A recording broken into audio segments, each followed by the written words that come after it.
நீட்டு 2026 நீட்டு aspirants வந்து பார்த்தீங்கன்னா ஒரு சோதனைக்குடைய ஒரு காலமாக ஆயிடுச்சு. ஏன்னா எக்ஸாமு வந்து பார்த்தீங்கன்னா எழுதினாங்க, ரொம்ப சந்தோஷமாக இருந்தது. ஆனால் அதில் வந்து பார்த்தீங்கன்னா மண்ணவாரி போட்ட மாதிரி திருப்பியும் கேன்சல் பண்ணி அதுக்கப்புறமா குழந்தைங்களுக்கு நீட்டு கொடுத்து அந்த நீட்டில் பேப்பரை டஃப் ஆக்கி அதுக்கப்புறமா சரி அடித்து சரி ஓகே மார்க்கு கம்மியானா கூட கட் ஆஃபில் சரி ஏதோ எடுத்துடலாம் அப்படின்னு நினச்சிட்டு இருந்தா இப்போ என்னடானா காலேஜஸ் வந்து பார்த்தீங்கன்னா டீம்டு யூனிவர்சிட்டி ஆகிடுச்சு அப்படின்ற மாதிரி ஒரே பரபரப்பு பாவம் தயக்கத்தில் மாணவர்கள் இருந்துகிட்டே இருக்காங்க. சரி பார்க்கலாம் இது சீட்ஸ் என்ன ஆகுது எப்படி ஆகுது அப்படின்றத நம்ம டிஸ்கஸ் பண்ணலாம். நான் உங்களுக்கு கோவிந்தராஜ் ஆர்ஜிஆர் அகாடமி சார்பாக பேசிட்டு சென்னையில். ஆர்ஜிஆர்ல நீட் கிளாஸ் படிச்சீங்கன்னா கவர்மெண்ட் கோட்டா சீட்டு உறுதிங்க. இல்லைன்னா நீங்க கட்டக்கூடிய ஃபீஸ் ரீஃபண்ட் பண்றோம். எப்படின்னு பாக்குறீங்களா? 20 ஸ்டூடெண்ட் தாங்க ஒரு பேட்சுக்கு. 16 மென்டர்ஸ் வந்து 20 ஸ்டூடெண்ட்டுக்கு சப்போர்ட் பண்ண போறாங்க.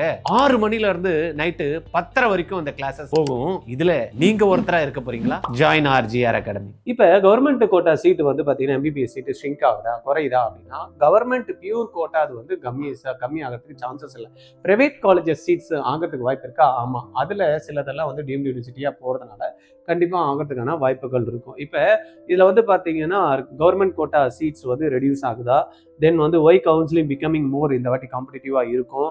தென் வந்து பார்த்தீங்கன்னா டீம்டு யூனிவர்சிட்டிஸில் வந்து போகிறதுனால ஸ்டூடெண்ட்டுக்கு எதனா அஃபெக்ட் ஆகுமா? How should you plan your 2026 counselling? நம்ம எப்படி பிளான் பண்ணிக்கணும் அப்படின்றத தான் இந்த வீடியோவில் நம்ம பார்க்க போகிறோம். ரைட்டு.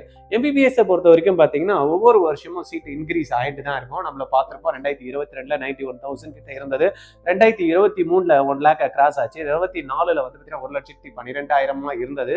25 கிட்டத்தட்ட 1,18,000 சீட்ஸ் வந்து எம்பிபிஎஸ் சீட்ஸ் இருந்தது. ஒவ்வொரு வருஷமும் வந்து பார்த்தீங்கன்னா காலேஜும் இன்க்ரீஸ் ஆகிட்டு இருக்கு. 2026 இன்க்ரீஸ் ஆகும்னா கண்டிப்பா 2026 சீட்ஸும் இன்க்ரீஸ் ஆகும்போது காலேஜஸும் இன்க்ரீஸ் ஆகுது. 612 இருந்த சீட்ஸ் காலேஜஸ் வந்து இப்ப கிட்டத்தட்ட 720 இப்போ இன்க்ரீஸ் ஆகுமா? கண்டிப்பா இன்க்ரீஸ் ஆகும் அப்படின்றதான் இருக்கு. அதே போலதான் நீட் எழுதக்கூடிய மாணவர்களோட எண்ணிக்கை கிட்டத்தட்ட வந்து 18 லட்சத்துல இருந்து இப்போ 22 லட்சம் வரைக்கும் வந்து இன்க்ரீஸ் ஆகி நிற்குது. ரைட். அப்ப அந்த போட்டி போடக்கூடிய மாணவர்களுடைய எண்ணிக்கையும் ஜாஸ்தியாகுது, சீட்ஸும் இன்க்ரீஸ் ஆகுது. ஆனா சீட்ஸுக்கு ஏற்ற மாதிரியான மாணவர்கள் வந்து இன்னும் ஜாஸ்தியா இருக்கிறதுனால காம்படிஷன் வந்து ஜாஸ்தியா தான் இருக்கு. இப்ப கவர்மெண்ட் காலேஜஸை பொறுத்த வரைக்கும் பார்த்தீங்கன்னா 15% கோட்டா இருக்கு, 85% கோட்டா இருக்கு. என்ன சார் 15% கோட்டானா? ஒரு சீட் இருக்குதுன்னா 15% வந்து பார்த்தீங்கன்னா ஆல் இண்டியாவுக்கு வந்து சப்மிட் பண்ணிடுவாங்க. எம்சிசி வந்து அவங்களுக்கான கவுன்சிலிங் கண்டக்ட் பண்ணுவாங்க. 85% சீட்ஸ் மட்டும் அந்தந்த ஸ்டேட்ல இருக்கக்கூடிய மாணவர்களுக்கு மட்டும்தான், நேட்டிவ் இருக்கிற ஸ்டூடெண்ட்ஸ்க்கு மட்டும்தான் அந்த சீட்ஸை வந்து கவர்மெண்ட்ல கொடுப்பாங்க. அதே போல பிரைவேட் காலேஜஸை பொறுத்த வரைக்கும் கவர்மெண்ட் கோட்டா இருக்கு. அதுலயே வந்து பாத்தீங்கன்னா பிரைவேட் காலேஜஸ்ல ஒரு பர்சன்டேஜ் இப்போ நான் மைனாரிட்டி அப்படின்னா 65%, மைனாரிட்டி கோட்டானா 50% வந்து கவர்மெண்ட் கொடுத்துருவாங்க. அப்புறம் மேனேஜ்மெண்ட் இருக்கும், அப்புறம் என்ஆர்ஐ கோட்டா அப்படின்ற மாதிரி ஸ்பிளிட் அப் இருக்கும். இதுவே டீம்டு யூனிவர்சிட்டியை பொறுத்த வரைக்கும் ஆல் இண்டியா கவுன்சிலிங் மூலயமா தான், எம்சிசி மூலயமா தான் நம்ம அட்மிஷன்ஸ் எடுக்க முடியும். டிஃபரெண்ட் ஃபீஸ் ஸ்ட்ரக்சர் வந்து இருக்கும். ஃபீஸ் கொஞ்சம் நோ ரெகுலர் தமிழ்நாடு கவர்மெண்ட் வந்து கோட்டா வந்து ஷேரிங் இல்லை டீம்டு யூனிவர்சிட்டியை பொறுத்த வரைக்கும். Then a change in government college category can affect where student apply and what fees they pay. அதனால என்ன ஆகுதுன்னா even if the total number of MBBS seats வந்து பார்த்தீங்கன்னா ஒரே மாதிரி தான் இருக்கும் ரெண்டு இடத்துல போனாலும், ஆனால் ஃபீஸ் வந்து பார்த்தீங்கன்னா டீம்டு யூனிவர்சிட்டிஸ்ல போகிறதுனால ஃபீஸ் வேரியேஷன் இருக்கும். அதனால பாதிக்கப்படுறது என்னவோ யாருன்னா கவர்மெண்ட் கோட்டா சீட்டை எதிர்பார்த்து இருக்கக்கூடிய மாணவர்கள் தான் இருப்பாங்க. ப்ரீவியஸ் கவுன்சிலிங் வந்து ட்ரெண்ட் எப்படி இருந்ததுன்னா 2023 பொறுத்த வரைக்கும் பார்த்தீங்கன்னா ஸ்டேபிள் கவுன்சிலிங் பேட்டர்ன் இருந்தது. மோர் கவர்மெண்ட் கோட்டா ஆப்பர்ச்சுனிட்டிஸ் பிரைவேட் காலேஜஸ்ல இருந்தது. 2024 வந்து பார்த்தீங்கன்னா கட் ஆஃப் வந்து ஜாஸ்தி ஆயிடுச்சு. 720 நிறைய பேர் வந்தாங்க. 700க்கு மேல நிறைய பேர் இருந்தாங்க. 600க்கு மேல 10,000க்கு மேற்பட்ட ஸ்டூடெண்ட்ஸ் இருந்ததுனால காம்படிஷன் வந்து ரொம்பவே இன்க்ரீஸ் ஆயிடுச்சு. க்ளோசிங் ரேங்க்ஸ் எல்லாம் வந்து பார்த்தீங்கன்னா காம்படிட்டிவா இருந்தது. அதே போல நம்ம 2025 லாஸ்ட் இயர் பார்த்தீங்கன்னா ஆல் இண்டியா பார்ட்டிசிபேஷன் வந்து நிறைய இருந்தது. More filling externship preferences list, increased demand for government quota சீட்ஸ்க்கு வந்து அது எப்பயுமே வந்து பார்த்தீங்கன்னா கவர்மெண்ட் கோட்டா சீட்ஸ் வந்து ஃபீஸ் ரொம்ப கம்மியாக இருக்கிறதுனால கவர்மெண்ட்ல வந்து ஃபர்ஸ்ட் ஃபில் பண்ணுவாங்க. அதுக்கப்புறம் பிரைவேட் காலேஜஸ் 4.5 லட்சம் ரூபாய் கிட்டத்தட்ட வந்து பார்த்தீங்கன்னா பிரைவேட் வந்து காலேஜஸ்ல வரும். பிரைவேட் யூனிவர்சிட்டினா 5,20,000 கவர்மெண்ட் கோட்டால சீட்ஸ் இருக்கு. அதனால நிறைய பேர் வந்து அதில் சீட் எடுக்கணும் அப்படின்ற மாதிரி தான் இருப்பாங்க. இப்போ 2026 பொறுத்த வரைக்கும் நம்மளுக்கு ஸ்டேட் வந்து கவுன்சிலிங் இருக்கு, ஆல் இண்டியா கவுன்சிலிங் இருக்கு, எம்சிசி கண்டக்ட் பண்ணுவாங்க. பேக்கப் வந்து கொஞ்சம் என்ன பண்ணணும், நம்ம கொஞ்சம் பிளான் பண்ணி வச்சுக்கணும். Why student feel government is become tougher major reason பார்த்தீங்கன்னா மோர் ஸ்டூடெண்ட் ஸ்கோர் அபவ் 600. இந்த வாட்டி வந்து பார்த்தீங்கன்னா நிறைய மாணவர்கள் வந்து பார்த்தீங்கன்னா 600க்கு மேலே வாங்கக்கூடிய சுச்சுவேஷன் இருக்கு. அதனால ஆல் இண்டியா கோட்டால வந்து கொஞ்சம் கிடைக்கிறது வந்து டஃபாக தான் இருக்கும். Better counselling awareness all India கோட்டாக்கும் போகணும், ஸ்டேட் கவுன்சிலிங்கும் போகணும், எம்சிசி இஎஸ்ஐ வார்டு கோட்டா இருந்ததுன்னா போடலாம், சென்ட்ரல் யூனிவர்சிட்டிலையும் சீட்ஸ் வந்து எடுக்கலாம். பாசிபிள் காலேஜஸ் கேட்டகரி வந்து பார்த்தீங்கன்னா கொஞ்சம் சேஞ்ச் ஆகிறதுக்கான வாய்ப்புகள் இருக்குது. பெட்டர் சாய்ஸ் ஃபில்லிங் வந்து நம்ம வந்து பார்த்துக்கணும். டீம்டு யூனிவர்சிட்டியை பொறுத்த வரைக்கும் வந்து பார்த்தீங்கன்னா government quota current private colleges வந்து டீம்டு யூனிவர்சிட்டியில் போயிடுச்சுன்னா என்ன ஆகும், கவர்மெண்ட் கோட்டா கிடைக்காது, மேனேஜ்மெண்ட் கோட்டா கிடைக்காது, NRI வந்து கிடைக்கிறதுக்கு வாய்ப்பு இருக்குமான டீம்டு யூனிவர்சிட்டிஸாக பார்க்கணும். Fees regulated under applicable stable ஃப்ரேம் ஒர்க்ன்றதுனால இப்போ வந்து ப்ரைவேட் காலேஜ் இதுவே வந்து டீம்டு யூனிவர்சிட்டி ஆயிடுச்சுன்னு வச்சுக்கோங்களேன், ப்ரைவேட் காலேஜஸில் கவர்மெண்ட் கோட்டா இருக்கும், NRI இருக்கும், மேனேஜ்மெண்ட் கோட்டா இருக்கும், ஃபீஸும் ஓரளவுக்கு ஸ்டேபிளாக இருக்கும். பட் இப்போ டீம்டு யூனிவர்சிட்டி ஆகிறதுனால அட்மிஷன் வந்து பார்த்தீங்கன்னா MCC ஆல் இண்டியா கவுன்சிலிங் மூலமா தான் நம்ம வந்து போனால் MCC கண்டக்ட் பண்ணுவாங்க. தென் கவர்மெண்ட் கோட்டா ஸ்ட்ரக்சர் வந்து பார்த்தீங்கன்னா கொஞ்சம் சேஞ்ச் ஆகும், இதில் வராது. Institutional flows it's applicable admission fee வந்து மாறதுக்கான வாய்ப்புகள் இருக்குது. ஏன்னா கண்டிப்பாக மாறும். டீம்டு யூனிவர்சிட்டியான ஃபீஸ் வந்து வேற. Student relying only on Tamil Nadu government counselling இருக்கிறவங்க have fever affordable option in those institutions. அதனால இந்த காலேஜில் போகிறதுக்கான வாய்ப்புகள் ரொம்ப கம்மியாயிடும். சப்போஸ் இந்த மாதிரி காலேஜஸ்ல ஜாயின் பண்ற ஐடியா இருக்கு, கொஞ்சம் லோவர் கட் ஆஃப்ல மார்க் வச்சிருக்காங்க அப்படின்னா, பாசிபிள் இம்பாக்ட் சினாரியோ அப்படின்னு பார்த்தீங்க அப்படின்னா, கவர்மெண்ட் கோட்டா வந்து அவைலபிலிட்டி கொஞ்சம் கம்மியாகும். Then increased demand for government medical காலேஜஸ்க்கு இன்க்ரீஸ் ஆகும். More student participation in MCC counselling வந்து நிறைய பேர் போவாங்க. ஹையர் ஃபினான்ஷியல் பிளானிங் வந்து ரிக்குவயர்மெண்ட் வந்து இதில் வந்து இருக்கும். அதை பார்த்துக்கணும், பிளான் பண்ணணும். ஆல் இண்டியா கோட்டாக்கும் ஸ்டேட் கோட்டாக்கும் என்ன டிஃபரன்ஸ் அப்படின்னா நம்மளுக்கு ஏற்கனவே தெரியும். Advantages all India quota government colleges across இந்தியாவில் நம்ம வந்து பார்ட்டிசிபேட் பண்ணி சீட் எடுக்கலாம். மோர் கவுன்சிலிங் ஆப்பர்ச்சுனிட்டி இருக்கு, பெட்டர் பேக்கப் ஆப்ஷன்ஸ் இருக்கு. ஆனால் இதுக்கு என்ன வேணும்னா ஹையர் மார்க்ஸ் இருக்கணும். இங்கே வந்து பார்த்தீங்கன்னா கம்பேர் பண்ணுறப்ப தமிழ்நாடு ஒரு மாணவருக்கு சீட் கிடைச்சுன்னா அதுல இருந்து 20 மார்க் கூட இருந்தால் தான் வந்து பார்த்தீங்கன்னா அங்கே சீட் கிடைக்கும். அப்போ நல்ல மார்க் ஸ்கோரிங் இருக்கிறவங்க ஆல் இண்டியாவில் காம்படிஷனில் நம்ம தாராளமாக வந்து சீட்ஸ் எடுக்க முடியும். இதுவே வந்து அதில் இருக்கக்கூடிய சேலஞ்சஸ் எப்படின்னா national competition, higher competition in top colleges அப்படின்றது கண்டிப்பா இருக்கதா செய்யும். எய்ம்ஸ், ஜிப்பர் எல்லாம் போறப்ப காம்படிஷன் வந்து டாப் ஸ்கோர்ல ஒரு 2000 ரேங்க்குள்ள இருந்தா தான் கிடைக்கும். எல்லாருக்கும் கிடைக்கிறதுக்கு வாய்ப்பு இல்லை. தமிழ்நாடு கவுன்சிலிங்கை பொறுத்த வரைக்கும் பார்த்தீங்கன்னா ஹோம் ஸ்டேட் ப்ரிஃபரன்ஸ் இருக்கு. ஃபெமிலியர் கவுன்சிலிங் நம்மள எல்லாருக்குமே ப்ராசஸ் வந்து அது ஒன்றும் ஃபெமிலியர் இல்லைன்னா கூட பரவாயில்ல, அதெல்லாம் நிறைய ஹெல்ப் பண்றதுக்கு யூடியூப்ல நிறைய பேர் வந்து பண்ணிட்டு இருக்காங்க. அதனால ஈஸியா பண்ணிக்கலாம்னு வச்சுக்கோங்க. Limited seat availability, intense competition. இப்போ வந்து ஒரு 6 காலேஜஸ் வந்து டீம்டு யூனிவர்சிட்டி போறதுனால உங்களுக்கு அதுல இருக்கக்கூடிய கவர்மெண்ட் கோட்டா சீட்ஸ் எல்லாம் என்ன ஆகுது, MCCல வந்து பண்றதுனால ஆல் இண்டியாவுக்கு வந்து போயிடுது. ரைட்டா? அப்போ இங்கே வந்து சீட்ஸ் கம்மியாகிறதுனால இந்த வாட்டி கொஞ்சம் காம்படிஷன் ஜாஸ்தியாக இருக்கும் அப்படின்ற மாதிரி எல்லாரும் வந்து பேசிக்கிறாங்க. இருந்தாலும் ரிசல்ட்ஸ் வர வரைக்கும் நம்ம வெயிட் பண்ணுறதுல தப்பு கிடையாது, டென்ஷனாக தேவையில்ல. நிறைய பேர் ஒரி ஆகுறாங்க. அதனால தான் சரி இந்த வீடியோ போட்டதுக்கு main reason. Data every student must know அப்படின்றப்ப பார்த்தீங்கன்னா நம்ம பிஃபோர் சாய்ஸ் ஃபில்லிங்க்கு சீட் மேட்ரிக்ஸ் வந்து கண்டிப்பாக வந்து பார்த்தீங்கன்னா ஆல் இண்டியா கோட்டாலையும் சீட் மேட்ரிக்ஸ் கொடுப்பாங்க, தமிழ்நாடு கோட்டாலையும் ஒவ்வொரு ஸ்டேட்லையும் வந்து சீட் மேட்ரிக்ஸ் அனௌன்ஸ் பண்ணுவாங்க, பார்த்துக்கணும். நம்ம என்ன பண்ணுவோம், லாஸ்ட் ப்ரீவியஸ் இயர்ஸ் ஒரு 3 இயர்ஸ் ரேங்க் எடுத்துக்கிட்டோம்னா நம்மளுக்கு ஓரளவுக்கு நம்மளுக்கு எங்கே இருக்கும் அப்படின்றத பார்க்கறதுக்கான வாய்ப்புகள் இருக்கும். கவர்மெண்ட் கோட்டா சீட்ஸ் எவ்வளோ இருக்கு அப்படின்றத செக் பண்ணிக்கணும். ஆல் இண்டியா சீட்ஸ் எவ்வளோ இருக்குன்னு பார்த்துக்கணும். தென் வந்து ஃபீஸ் ஸ்ட்ரக்சர் எவ்வளோ, பாண்ட் ரூல்ஸ், இப்போ ESI IC எல்லாம் பார்த்தீங்கன்னா பாண்ட் இருக்கு, அங்கே வந்து முடிச்சதுக்கப்புறம் அங்கே ஒர்க் பண்ணணும் அப்படின்ற மாதிரி பாண்ட் ரூல் இருக்கு. அது எல்லாத்தையும் நம்ம பார்த்துக்கிறதுல தப்பு இல்லை. அதே போல் ஹாஸ்டல் அவைலபிலிட்டி எப்படி இருக்கு, இன்டர்ன்ஷிப் எது மாதிரி கொடுக்குறாங்க ஒரு காலேஜை செலக்ட் பண்ணுறப்ப, PG டிபார்ட்மெண்ட்ஸ் என்ன இருக்கு, தென் பேஷண்ட் லோடு எப்படி இருக்கு, NMC ரெகுலேஷன்ஸ் வந்து ஸ்டேட்டஸ்ல என்னவா இருக்கு அந்த காலேஜஸ்க்கு, இதெல்லாத்தையும் நம்ம பார்த்துக்கிறதுல தப்பு கிடையாது. Counselling strategy by NEET score அப்படின்றப்ப நம்ம பார்த்தோம் அப்படின்னா இங்க பாருங்க 650க்கு மேல ஆல் இண்டியா கோட்டால டாப் கவர்மெண்ட் காலேஜஸ்ல போகலாம். 650க்கு மேல இருக்கிறவங்களுக்கு 620 650 வரைக்கும் ஆல் இண்டியா கோட்டாலையும் போகலாம், ஸ்டேட் கோட்டாலையும் சீட்டு வந்து எடுக்கலாம். இப்போ 580 620 இருந்ததுன்னா கவர்மெண்ட் பிளஸ் பிரைவேட் கவர்மெண்ட். இது வந்து ரொம்ப கொஞ்சம் ஹையரா போட்டிருக்கோம். என்னன்னு கேட்டா 500 600க்கு மேல 500க்கு மேல இருக்கிறவங்க தாராளமா கவர்மெண்ட் அண்ட் பிரைவேட் கோட்டா போகலாம். 500க்கு கீழே இருந்ததுன்னா இந்த வாட்டி ஒரு 480க்கு கீழே அந்த மாதிரிலாம் வந்ததுன்னா BCM MBC எல்லாம் இருந்தாங்கன்னா அவங்களுக்கு சீட்ஸ் வந்து கவர்மெண்ட் கோட்டா கிடைக்கிறது கொஞ்சம் சிரமமா இருக்கும்.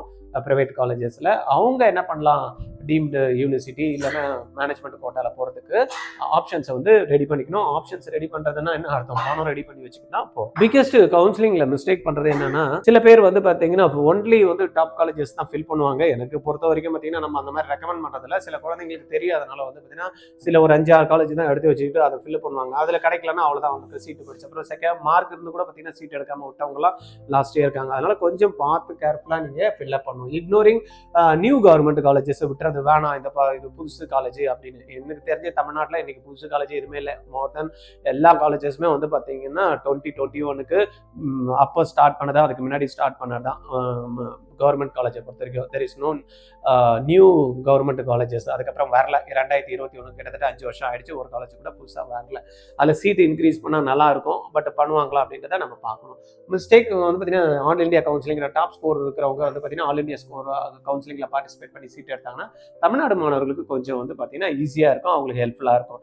தென் நாட் செக்கிங் ஃபீஸ் ஸ்ட்ரக்சர் வந்து பார்த்தீங்கன்னா பார்த்துக்கணும். ஏதாவது ஒரு காலேஜ் கிடைச்சா போகிறோம் அப்படின்னு போட்டு விட்டுட்டு அப்புறம் ஃபீஸ் வந்து ஜாஸ்தினா கவர்மெண்ட்லேயே வந்து பார்த்தீங்கன்னா ஆல் இந்தியா கோட்டாவில் நீங்கள் போனால் கூட தமிழ்நாட்டில் இருக்கிற ஃபீஸ் எல்லா இடத்துலையும் இருக்காது. சில இடத்துலலாம் பார்த்தீங்கன்னா ப்ரைவேட் காலேஜில் இருக்கிற சீட் கவர்மெண்ட் காலேஜில் கூட சீட் இருக்குது. ஆல் இண்டியா கோட்டாவில் நீங்கள் சீட் எடுக்கிறப்ப கவர்மெண்ட் காலேஜில் பார்த்து எடுக்கணும். ரைட்டா?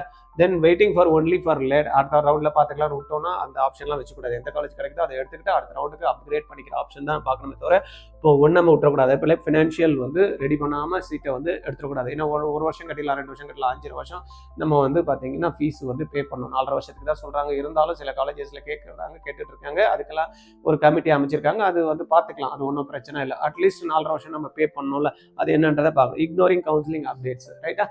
இதையும் பார்த்துக்கணும். நம்ம எந்தெந்த டைமில் என்னென்ன கவுன்சிலிங் எப்போ வருது அப்படின்றது. கவுன்சிலிங்கை பொறுத்த வரைக்கும் ஆக்ஷன் பிளான் எப்படி இருக்குன்னா first track official notification NMC எப்போ கொடுக்குறாங்க, எம்சிசி எப்போ வந்து பார்த்தீங்கன்னா அனௌன்ஸ்மெண்ட் கொடுக்குது. தமிழ்நாடு ஆல்ரெடி வந்து பார்த்தீங்கன்னா அப்ளிகேஷன் ப்ராசஸ் வந்து பார்த்தீங்கன்னா பண்ணிட்டு இருக்காங்க.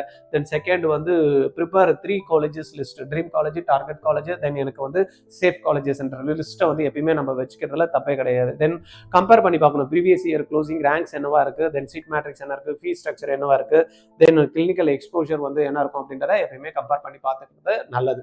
அதுக்கு அடுத்தது வந்து பார்த்தீங்கன்னா இப்போ அதெல்லாம் எங்கே சார் எனக்கு சீட்டு கிடைச்சா போதும் அப்படின்ற மாதிரி நிறைய பேர் இருக்காங்க. ரைட்? ஓகே. தென் வந்து ஸ்டெப் 4 அப்படின்றப்போ all India quota, state quota, then MCC it's applicable. எல்லா இடத்துலையும் எங்கெல்லாம் இருக்கும் அங்கெல்லாம் நம்ம பார்ட்டிசிபேட் பண்ணுறதுல தப்பு கிடையாது. ரைட்டா? அதனால என்னை பொறுத்த வரைக்கும் பேனிக் ஆகணும்னு அவசியம் கிடையாது. நம்மளுக்குன்னு வச்சுட்டாருன்னா கடவுள் நம்மளுக்கு கொடுத்துதான் ஆவார். நான் இல்லைன்னா நம்மளுக்கு ஒன்றும் வரப்போறதில்லை. அதில் நினச்சி கவலைப்பட்டோம், அதில் நினச்சி சந்தோஷப்படுறதுக்கும் ஒன்றும் இல்லை. அன்னன்னைக்கு என்ன நடக்கணுமோ அது கரெக்டாக நடந்துட்டு இருக்கு. நம்மளுக்கு தெரியாதனால நம்மளுக்கு பதட்டப்படுறோம், நம்ம டென்ஷன் ஆகிறோம். அதனால பதட்டமோ டென்ஷனோ இல்லாமல் ஃபோக்கஸ் என்ன பண்ணணுமோ அதை பண்ணீங்கன்னா போகிறோம். ரைட்டா? அதனால பேனிக் ஆகத்தால டோன்ட் டிபெண்ட் ஆன் ரூமர்ஸ். சும்மா ஒருத்தனும் ஒன்று சொல்லிட்டு இருப்போம், அதை பற்றியெல்லாம் யோசனை பண்ணாதீங்க. ரிசல்ட் வரட்டும், ரேங்க் போட்டோம், அதுக்கப்புறமா நம்ம வந்து தெளிவு பண்ணிக்கலாம். இது போயிடுச்சு, அது போயிடுச்சுன்னு கிடைக்காது, அது வராது, டாப் ஸ்கோர் இருந்தால் தான் கிடைக்கும், இந்த மார்க் கிடைக்காதுன்னு நிறைய வந்து பார்த்தீங்கன்னா பேரண்ட் வந்து கன்ஃபியூஷனில் ஏற்கனவே கன்ஃபியூஷன் மேலே confusion. Prepare multiple counselling strategies பார்க்கணும். Compare previous years data before looking for choices. Locking choice பண்ணுறதுக்கு முன்னாடி நம்ம என்ன பண்ணணும் அது பார்த்துக்கணும். ரைட்டாப்பா? வேற எதுனா உங்களுக்கு இது சம்பந்தமா எதனா தகவல் வேணும்னா என்கிட்ட 9176752121 இந்த நம்பர்ல கால் பண்ணி பேசுங்க. இல்ல சார் இந்த வருஷம் எவ்வளவுதான் ட்ரை பண்ணாலும் எனக்கு கவர்மெண்ட் கோட்டா சீட் கிடைக்கல அப்படின்னா ஆர்ஜிஆர்ல 20 ஸ்டூடெண்ட்ஸை வச்சு ஒரு ஸ்பெஷல் பேட்ச், ரெபியூட்டர்ஸ் பேட்ச் வந்து நம்ம ரெடி பண்ணியிருக்கோம். கவர்மெண்ட் கோட்டா சீட்டை நோக்கி பிளான் பண்ணி ஒரு 12 டீச்சர்ஸ் வந்து பார்த்தீங்கன்னா கம்ப்ளீட்டா இருக்கக்கூடிய அந்த 20 ஸ்டூடெண்ட் இருக்கக்கூடிய பேட்சுக்கு சப்போர்ட் பண்ணாங்க. ஒரு 4 மென்டார்ஸ் இருப்பாங்க. ஃபோக்கஸ்டு ட்ரைனிங் இருக்கும். எங்கெல்லாம் நீங்க லேக் ஆகுறீங்களோ அங்கெல்லாம் கான்சென்ட்ரேட் பண்ணி டீச்சர் வந்து ஈஸியாக சொல்லி தருவாங்க. பிசிக்ஸ்ல உங்களுக்கு கான்செப்ட்ஸ் நல்லா விளக்கி அதுக்கப்புறம் ப்ராப்ளம் சால்வ் பண்றதுக்கு அந்த எங்கெல்லாம் உங்களுக்கு ஃபார்முலா வேணும், எங்கெல்லாம் ஃபார்முலாஸ் வந்து ஃபிங்கர் டிப்ஸில் வச்சுக்கணும், எந்த ஃபார்முலா எங்கே அப்ளை பண்ணணும், இந்த மாதிரி உங்களுக்கு ப்ராப்பராக கைட் பண்ணி கொண்டு போவாங்க. அந்த மாதிரி நீங்கள் பண்ணி நம்ம மூலயமா படிச்சுட்டு எக்ஸாம் எழுதி எக்ஸாம் மூலயமா எக்ஸாம் எழுதுனதுக்கு அப்புறம் மார்க் வந்து சப்போஸ் வராமல் போயிடுச்சு, இல்லை கவர்மெண்ட் கோட்டா சீட் கிடைக்காம போயிடுச்சுன்னா நீங்கள் கட்டக்கூடிய டியூஷன் ஃபீஸை ரீஃபண்ட் பண்ணுறோன்ற ஆப்ஷன் உங்களுக்கு கொடுக்குறோம். ரைட்டா? ஆனால் என்ன பண்ணும், கம்ப்ளீட்டாக நம்ம எத்தனை நாள் கிளாஸ் கொடுக்குறோமோ அந்த கிளாஸஸை நீங்கள் மிஸ் பண்ணாமல் நீங்கள் அட்டன் பண்ணணும். நாங்கள் சொல்லக்கூடிய விஷயங்களை நீங்கள் வந்து செய்யணும். அந்த மாதிரி பண்ணிங்கன்னா கண்டிப்பாக நம்ம உங்களை வந்து கவர்மெண்ட் கோட்டா எடுக்கிற அளவுக்கு நம்ம ட்ரைன் பண்ணி உங்களை சீட்டு வாங்குறதுக்கு நாங்கள் வந்து உங்கள் கூட ஒத்துழைப்பு கொடுப்போம். நீங்கள் ரெடியாக இருந்தீங்கன்னா உடனே கால் பண்ணுங்கள் 8695 8693. உங்களுக்கு டைம் எடுத்துக்கும் அப்படின்னா கீழே வந்து கூகுள் ஷீட் கொடுத்துருக்கோம் டிஸ்கிரிப்ஷனில், அதை கிளிக் பண்ணி டீடைல் ஃபில் பண்ணுங்கள். நம்ம ஆஃபீஸ்லேருந்து கால் பண்ணி உங்களுக்கு பேசுவோம். Okay, thank you. ஆர்ஜிஆர்ல நீட் கிளாஸ் படிச்சீங்கன்னா கவர்மெண்ட் கோட்டா சீட்டு உறுதிங்க. இல்லைன்னா நீங்க கட்டக்கூடிய ஃபீஸ் ரீஃபண்ட் பண்றோம். எப்படின்னு பாக்குறீங்களா? 20 ஸ்டூடெண்ட் தாங்க ஒரு பேட்சுக்கு. 16 மென்டார்ஸ் வந்து 20 ஸ்டூடெண்ட்டுக்கு சப்போர்ட் பண்ண போறாங்க. 6 மணில இருந்து நைட்டு 10:30 வரைக்கும் இந்த கிளாஸஸ் போகும். இதுல நீங்க ஒருத்தரா இருக்க போறீங்களா? Join RGR academy. நீட்டை கிராக் பண்ணி கூட நிறைய மாணவர்களுக்கு சீட்டு கிடைக்கலங்க. கவுன்சிலிங்ல சாய்ஸை சரியா ஃபில் பண்ண தெரியாம ஃபர்ஸ்ட் செகண்ட் ரவுண்ட்ல சீட்டை எடுக்க முடியலங்க. கவர்மெண்ட்டுக்கு மார்க் இருந்து கூட. அதனால நீங்க என்ன பண்ணும், ஆர்ஜிஆரோட எக்ஸ்பீரியன்ஸை யூஸ் பண்ணி கவுன்சிலிங் சப்போர்ட் எடுத்துக்கிட்டீங்கன்னு வச்சுக்கோங்களேன், ஈஸியா உங்களுக்கு ஃபர்ஸ்ட் ரவுண்ட்லயே கவர்மெண்ட் காலேஜ் சீட் கிடைக்கிறதுக்கும் பிளஸ் எந்த காலேஜ்ல ஃபீஸ் கம்மியா இருக்கு அப்படின்றத அனலைஸ் பண்ணி உங்களுக்கு சொல்றதுக்கும் ஆப்பர்ச்சுனிட்டியை பார்த்து உங்களுக்கு சாய்ஸ் ஃபீல் பண்றதுக்கும் ஆர்ஜிஆர் ஹெல்ப் பண்றதுக்கு ரெடியா இருக்கவங்க கால் பண்ணுங்க 8695186953. 12th முடிக்கிறப்பயே நீட் ஜேஇ கிராக் பண்ணணும்னு நினைக்கிறீங்களா? Join RGR academy. எப்படின்னு பாக்குறீங்களா? ஸ்கூல் போயிட்டு ஈவினிங்ல கிடைக்கிற டைம், சண்டே கிடைக்கிற டைம் நீங்க இன்வெஸ்ட் பண்ணீங்க அப்படின்னா உங்களுடைய பிசிக்ஸ், கெமிஸ்ட்ரி, மேக்ஸ், பயாலஜி 4 சப்ஜெக்டையும் கத்துக்கிட்டு நீட்டையும் ஜேஇயும் அழகா கிராக் பண்ணலாம். கான்செப்ட் கிளாரிட்டி கிடைக்கும், அப்ளிகேஷன் ஸ்கில்ல டெவலப் பண்ணிக்கலாம், ப்ராப்ளம் சால்வ் பண்ற எபிலிட்டி வரும். இது மூலமா உங்களுக்கு நாலேஜ் கிடைச்சு அதை அழகா எக்ஸாம் பேட்டர்ன்ல ட்ரைனிங்கும் கொடுத்து டெஸ்ட்டும் கண்டக்ட் பண்ணி +2 முடிக்கிறப்பயே கிராக் பண்ண வைக்கிறவங்க ஆர்ஜிஆர்ல ஜாயின் பண்ணுங்க. கால் 8695186953.